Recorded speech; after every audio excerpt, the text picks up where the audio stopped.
Hi, my name is Jonathan Bishop. I'm a middle blocker for the Phoenix Ascension. Played club volleyball down in Tucson at the University of Arizona. Currently work for a company in Scottsdale doing software sales. Some of my hobbies outside of volleyball would include snowboarding and watching Chicago and U of A sports with some of my friends. What has the opportunity to play in the VLA meant for you in your volleyball career?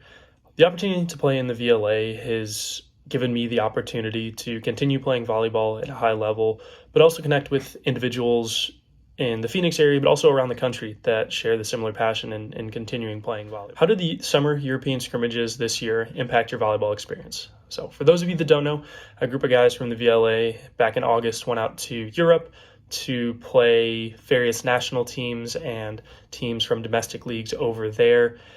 Impacted my volleyball experience in seeing one high level volleyball, higher than what we're used to here, but also seeing different styles of play and how they use that to their advantage. Being able to see the team from Cameroon just being so much more physical and just having incredible size across the board, whereas the team from Slovenia, the local team we played, was just they weren't as big, but they were so much more technical, and everything they did was very sound. So just being able to see the contrast in that really allowed me to realize how many successful styles of volleyball are out there, and to also be able to adapt to play those different teams, on back-to-back days. How do you approach continuous improvement in your volleyball skills, and what specific areas do you focus on during your training sessions?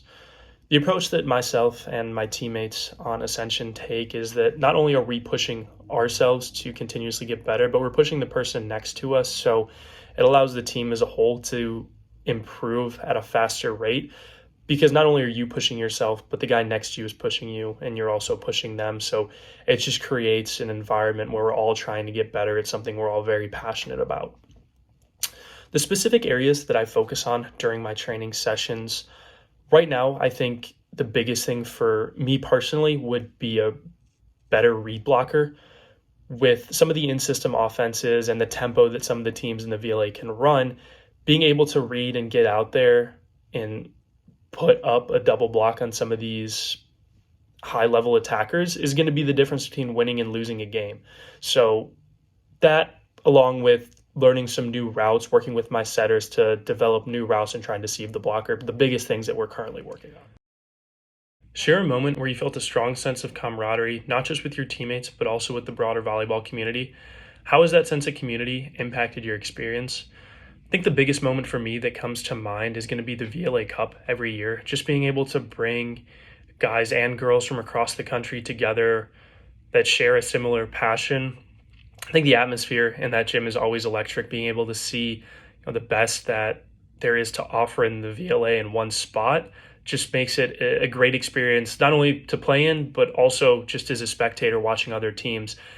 Just being able to see what they can do and the talent they have in their region, I think, is really exciting. As a volleyball player, how do you navigate the balance between individual performance and contributing to the overall success of your team?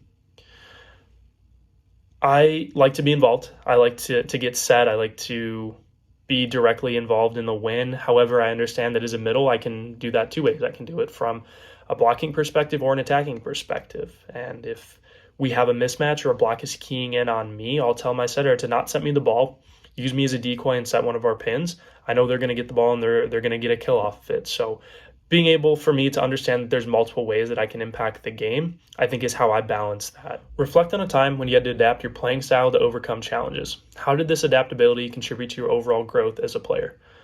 I think for me, the biggest thing was just joining the league. When I came from club, the volleyball isn't as fast, the guys aren't as big, they're not hitting as hard. That first VLA tournament, I really understood how quick the offense is going to be, how big the block is going to be. So understanding that I'm not just going to be able to overpower everybody with my size, there's going to be some more volleyball IQ involved. I think that has really helped my overall growth. I think you can ask anybody on my team my first year, I probably wasn't the best player, but working with my teammates, with my setters, just getting more reps and more experience has allowed me to grow into the player that I am today. Describe the rituals or routines you follow before a big match. How do these rituals contribute to your mental preparation and focus? Wouldn't say I have any rituals per se. I would say I have a pretty extensive stretching routine. I think everybody on my team would agree with that. But usually just listening to music, making sure I'm getting myself focused and in the zone. That way, when it does come time to play, whether it's a big match or a scrimmage, whatever it may be, that I'm putting the best performance I can out on the court and making sure I'm doing all I can for my team to win.